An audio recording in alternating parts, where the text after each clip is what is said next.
Welcome back to Don't Study English, the podcast that helps you learn English by, well, not studying it in the traditional way.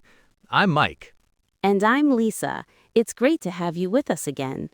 Today, we're diving into the single biggest hurdle for most English learners, speaking.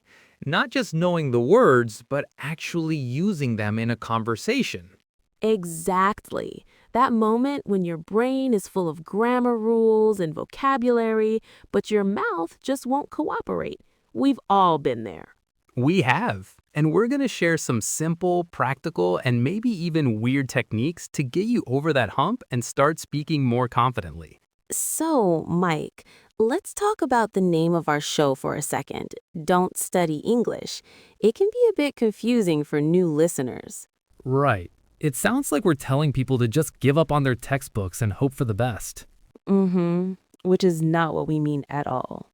Not at all. The studying we're talking about is that passive, academic-style learning, memorizing lists of words, drilling complex grammar tenses over and over again without any context. Right. The kind of study that makes you great at multiple choice tests, but leaves you frozen when someone asks you, "How's your day going?" That's the one. Our philosophy is about shifting from that passive studying to active using. It's about immersion, practice, and making the language a part of your daily life, not just a subject you review for an hour a day. It's the difference between knowing the theory of how to ride a bike and actually getting on and pedaling. You're going to wobble, you might even fall, but that's the only way you actually learn. Perfectly put. You can't learn to swim by reading a book about it. You have to get in the water. And for language, that water is conversation. And that brings us to the main topic. Why is getting in that water, why is speaking so terrifying for so many people? It's the fear of mistakes, right? 100%. We're so afraid of saying something wrong, of using the wrong preposition or mispronouncing a word. Yeah, the fear of sounding intelligent or foolish. We build up this idea in our heads that we have to speak perfectly from the get-go. Exactly. It's this perfectionism trap. We wait for this magical day when we know all the words and all the grammar before we start speaking. And Lisa, when does that day come? It never does. Even native speakers don't know all the words. We make mistakes all the time. All the time. I stumble over my words constantly. The goal isn't perfection, it's communication. Did the other person understand what you were trying to say? If the answer is yes, that's a success. That is such a crucial mindset shift. Communication over perfection. Write that down, listeners. Think about it like this. When a tourist asks you for directions in your native language and they make a few grammar mistakes, do you judge them? Of course not. You're just impressed and happy that they're trying to speak your language. You focus on helping them. Exactly. And that's how 99% of native English speakers will feel when you talk to them. They're not there to grade your grammar. They just want to have a conversation. Okay, so we've established the problem is fear and perfectionism. Let's get into the practical solutions. What's the first, simplest thing someone can do right now to start practicing? My absolute favorite starting point, because it requires zero courage and no other people, is to become your own narrator. Ooh, I like that. Narrate your own life? Yep, the think aloud technique. Whatever you're doing, you just say it out loud in English. You're basically creating your own personal English bubble. So give me an example. If I'm in my kitchen in the morning. Okay, I'm opening the fridge now. What should I have for breakfast? Ah, I see some eggs. I think I'll make scrambled eggs. I need to get a pan. Where is the pan? That's so simple, but I can see how it would work. You're forcing yourself to access that everyday vocabulary that you actually need.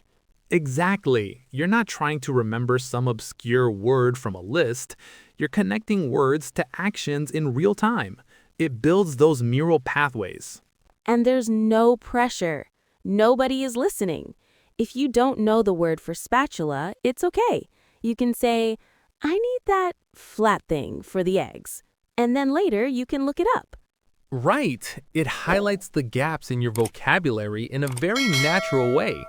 It's a low-stress, high-reward method to get your mouth moving and your brain thinking in English.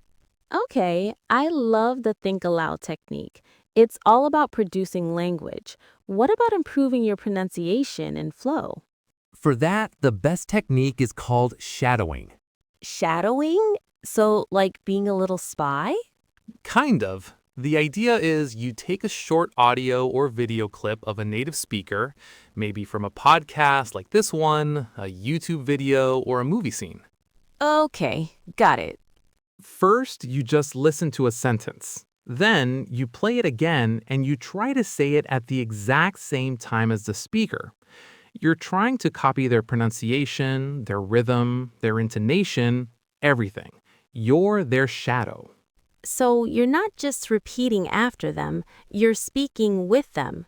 Precisely. It feels really weird at first. Your mouth will feel clumsy, but it's an incredible workout for your facial muscles. You're training your mouth to make the sounds of English correctly. I can imagine. It forces you to get the rhythm of the language, not just individual words. English has a certain music to it, a stress and intonation pattern that textbooks can't really teach. That's the key. Shadowing helps you capture that music. It helps you sound more natural and fluent, even if you don't have a huge vocabulary yet. It's about the delivery. And you can do it with anything you enjoy, right? A scene from your favorite TV show, a speech, a song. Absolutely. The more you enjoy the content, the more you'll want to do it. Start with just 1 or 2 minutes a day. It makes a huge difference. So we have talking to yourself and shadowing, both great for solo practice. But eventually, you have to talk to another human. How do we make that less scary? You have to find what I call a low-stakes environment, a situation where the pressure to be perfect is zero. And what does that look like? It could be a language exchange partner online, someone who is learning your native language while you're learning theirs. You're both learners. You both understand the struggle. There's no judgment. That's a great idea. You're on equal footing. You can make mistakes together. Totally. Or it could be joining an online community focused on a hobby you love, like gaming or knitting or cooking. You join a voice chat not to practice English, but to talk about your shared passion. So the focus shifts from the language to the topic. Exactly. When you're excited to talk about something, you forget to be nervous about your grammar. The desire to communicate your idea becomes stronger than the fear of making a mistake. And if you really want to start with zero stakes, Talk to your dog, or your cat, or your plant. I was going to say that. They are the most patient listeners in the world. They will never correct your grammar. Never. They just offer unconditional support. It sounds silly, but just like the think aloud technique, it gets you used to the physical act of speaking English out loud to another living being. It's a stepping stone. So let's do a quick recap. The goal is communication, not perfection. Right. Embrace the mistakes. They are proof that you are trying. Start practicing alone to build confidence. Try the think aloud technique by narrating your day. And use shadowing to copy native speakers and improve your pronunciation and flow. And when you're ready to talk to others, find a low-stakes environment, a language partner, a hobby group, or even just your wonderfully non-judgmental pet. The key is to start small and be consistent. Don't wait for that magical day when you feel ready. Your readiness comes from doing. That makes sense, but what about when the stakes are higher? I'm thinking about things like a job interview or giving a presentation in English. Those are definitely not low-stakes environments. The pressure is on. Well said. That's all the time we have for today. Thank you so much for tuning in to Don't Study English. You can find more tips and show notes on our YouTube channel. Keep practicing, keep communicating, and we'll talk to you next time.